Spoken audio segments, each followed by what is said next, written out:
Assalamualaikum warahmatullahi wabarakatuh.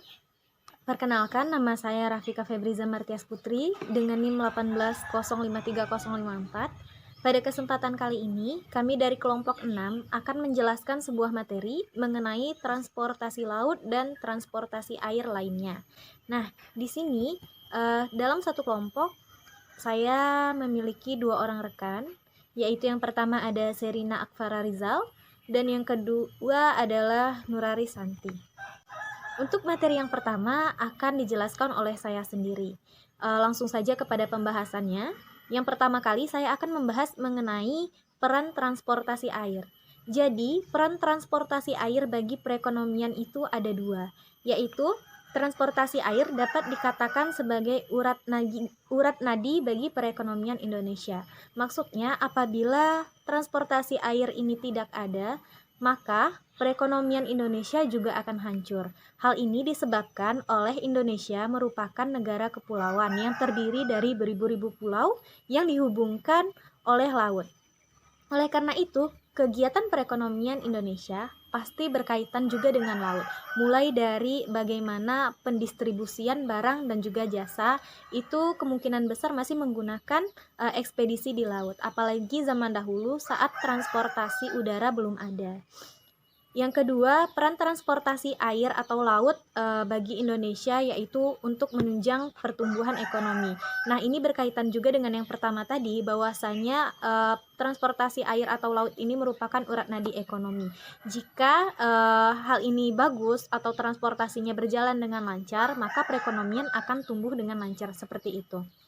Yang kedua, saya akan menjelaskan mengenai kelebihan kekurangan dari transportasi air dan laut ini. Jadi, seperti yang kita ketahui bahwasannya setiap transportasi itu pasti memiliki keunggulan dan juga kelemahannya masing-masing. Begitu juga dengan transportasi laut ini. Untuk keunggulan dari transportasi laut ini, yaitu yang pertama menjangkau daerah pedalaman sehingga transportasi menjadi yang lebih utama. Yang kedua, itu tidak memerlukan biaya yang besar dalam pembangunan infrastruktur. Dan yang ketiga, itu mengangkat volume berat, dapat mengangkat volume berat. Dan yang keempat, itu untuk penggunaan bahan bakarnya itu lebih efisien. Nah, di sisi lain, pasti transportasi laut ini memiliki beberapa kekurangan, yaitu yang pertama, tergantung pada kondisi alam. Nah, ini pasti menjadi kendala utama dari transportasi laut. Apabila cuaca bagus, mungkin kegiatan transportasi laut ini akan dapat berjalan dengan lancar. Namun sebaliknya. Yang kedua, kelemahan dari transportasi laut ini yaitu investasi besar untuk kapal baru. Nah, seperti kita ketahui bahwasanya harga dari kapal-kapal ini sangatlah mahal. Dan yang ketiga yaitu kecepatan jarak tempuh itu terbilang cukup lama. Saya akan menjelaskan apa saja alat dan sarana prasarana yang dibutuhkan oleh transportasi laut dan air. Jadi ada beberapa sarana prasarana agar transportasi laut ini dapat berjalan dengan baik. Yang pertama itu ada pelabuhan. Nah, seperti kita ketahui bahwasanya pelabuhan ini merupakan tempat titik keberangkatan dan juga berhentinya dari transportasi laut untuk menyampaikan atau mendistribusikan bahan baku maupun sebagai alat transportasi. Nah, di pelabuhan ini ada beberapa pula sarana prasarana, yaitu ada dermaga, yaitu sebagai tempat kapal bertambat untuk bongkar muat barang. Yang kedua ada crane, yaitu alat untuk membongkar muat barang. Dan yang ketiga ada transito atau tempat penyimpanan muatan dari kapal atau yang akan dipindahkan ke kapal lainnya. Lalu sarana prasarana lainnya yang dibutuhkan dalam transportasi air ini adalah galangan kapal. Galangan kapal ini merupakan tempat untuk memperbaiki dan membuat kapal. Jadi berbeda kapal maka berbeda pula tempat galangan kapalnya. Baiklah, selanjutnya saya akan melanjutkan penjelasan dari saudara Vika tadi, yakni mengenai bentuk transportasi laut. Yang pertama, kapal barang. Sebagai pengangkut barang, barang yang dibawa kapal pada umumnya adalah barang ekspor atau impor. Selanjutnya, kapal penumpang dan kapal feri, yakni jenis transportasi laut ini fungsinya kurang lebih sama dengan kapal penumpang. Selanjutnya, kapal penangkap ikan, kapal tunda, yang fungsinya adalah untuk menarik kapal yang lebih besar saat hendak berlabuh atau meninggalkan pelabuhan, kapal penyelamat, kapal tanker, dan kapal perang. Selanjutnya mengenai pemanfaatan angkutan laut untuk perekonomian Indonesia. Transportasi laut membantu menunjang pergerakan roda ekonomi Indonesia, khususnya di daerah terdepan, terluar, dan tertinggal. Contohnya dengan transportasi laut, barang kebutuhan sehari-hari yang diproduksi di daerah yang lebih maju bisa dipasarkan ke daerah lainnya. Selanjutnya mengenai interferensi dan konversi pemerintah terhadap transportasi laut. Transportasi laut memiliki peran yang strategis dalam mendukung pembangunan nasional di segala bidang, termasuk untuk mempersatukan Indonesia yang penuh dengan keberagaman, baik keberagaman agama, suku, budaya, ras, maupun bahasa. Selain itu, transportasi laut juga menjadi infrastruktur penting dalam rangka menggerakkan roda perekonomian Indonesia, khususnya di daerah 3T, terdepan, terluar, dan tertinggal, sehingga transportasi laut juga mempengaruhi keputusan pemerintah. Assalamualaikum warahmatullahi wabarakatuh.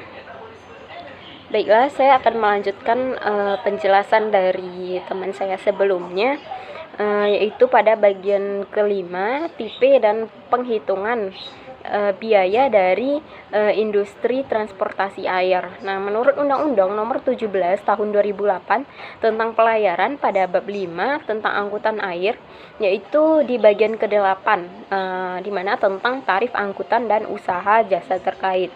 Nah, pada pasal 35 dijelaskan yang pertama, tarif angkutan di perairan terdiri atas tarif angkutan penumpang dan tarif angkutan barang. Nah, yang kedua, pada ayat kedua dijelaskan tarif angkutan penumpang kelas ekonomi ditetapkan oleh pemerintah. Nah, yang ketiga, tarif angkutan penumpang non-ekonomi ditetapkan oleh penyelenggara angkutan berdasarkan tingkat pelayanan yang diberikan. Nah, untuk yang keempat, tarif angkutan barang ditetapkan oleh penyediaan jasa angkutan berdasarkan kesepakatan antara pengguna jasa dan penyedia jasa angkutan sesuai dengan jenis, struktur, dan golongan yang ditetapkan oleh pemerintah. Baik, selanjutnya pada pasal 36 dijelaskan bahwa tarif usaha jasa terkait ditentukan oleh penyedia jasa terkait berdasarkan kesepakatan antara pengguna jasa dan penyelenggara jasa terkait sesuai jenis, struktur, dan kelas yang ditentukan oleh pemerintah. Nah, pada pasal 37 dijelaskan ketentuan lebih lanjut mengenai jenis, struktur, dan kelas tarif untuk pengangkutan dan usaha jasa terkait diatur dalam peraturan pemerintahan. Nah, maksud di sini mengenai jenis tarif, struktur tarif, dan golongan tarif. Yang pertama itu jenis tarif, merupakan suatu pungutan atas setiap pelayanan yang diberikan oleh penyelenggara angkutan laut kepada pengguna jasa. Nah, struktur tarif merupakan kerangka tarif yang dikaitkan dengan tatanan waktu dan sasaran ukur dari setiap jenis pelayanan jasa dalam satu paketnya. Nah, untuk golongan tarif merupakan penggolongan tarif yang ditetapkan berdasarkan jenis pelayanan, fasilitas yang disediakan oleh pemberi jasa pelayanan dari transportasi tersebut. Baik, untuk yang keenam yaitu ada per and its revenue, yaitu pelabuhan dan pendapatannya. Pelabuhan merupakan tempat yang terdiri atas daratan dan atau perairan dengan batasan-batasan tertentu sebagai tempat kegiatan pemerintah ataupun kegiatan pengusaha yang dipergunakan sebagai tempat kapal bersandar, naik turun barang berupa terminal, dan tempat pelabuhan kapal yang dilengkapi dengan fasilitas keselamatan dan keamanan, pelayanan dan kegiatan penunjang pelabuhan, serta sebagai tempat pemindahan intra dan antar transportasi, intra dan antar moda transportasi. Terakhir itu ada pendapatan dari pelabuhan itu tersebut. Nah, untuk mendapatkan pendapatan dari pelabuhan tentu harus adanya pelayanan yang diberikan oleh pelabuhan itu. Nah, pendapatan dari pelabuhan ini diperoleh dari pelayanan yang diberikan oleh pelabuhan, di mana pelayanan tersebut mempunyai tarif yang diatur dalam Permenhub nomor 6 tahun 2013 tentang kepelabuhan. Pendapatan pelabuhan dari tarif pelayanan jasa kepelabuhan tersebut terdiri atas yang pertama, tarif pelayanan jasa kapal, yaitu pendapatan dari pelayanan yang diberikan terhadap jasa kapal. Yang kedua, tarif pelayanan jasa barang, yaitu pendapatan yang diperoleh dari pelayanan jasa barang. Yang ketiga, tarif pelayanan jasa penumpang. yaitu pelayanan yang diberikan terhadap penumpang, dan yang terakhir tarif pelayanan jasa terkait dengan kepelabuhan. Nah, untuk jenis tarif pelayanan yang diberikan pelabuhan atas pelayanan-pelayanan di atas, yaitu tarif pelayanan jasa kapal, tarif pelayanan jasa barang, tarif pelayanan jasa penumpang, dan pelayanan yang terkait dengan kepelabuhan diatur dalam bab 2 tentang jenis tarif pelayanan jasa kepelabuhan. Nah, mungkin sekian dari presentasi yang dapat saya berikan. Apabila ada kesalahan dan kekurangan, saya mohon maaf. Wabillahi taufik wal hidayah. Assalamualaikum warahmatullahi wabarakatuh. Baik, mungkin hanya sekian materi yang dapat kami sampaikan. Kami mengucapkan terima kasih kepada teman-teman semua atas partisipasi dan juga telah memperhatikan dan menyimak video ini dari awal hingga akhir. Kami juga memohon maaf karena masih banyak kesalahan dan juga kekurangan dalam video presentasi mengenai transportasi laut dan juga air lainnya.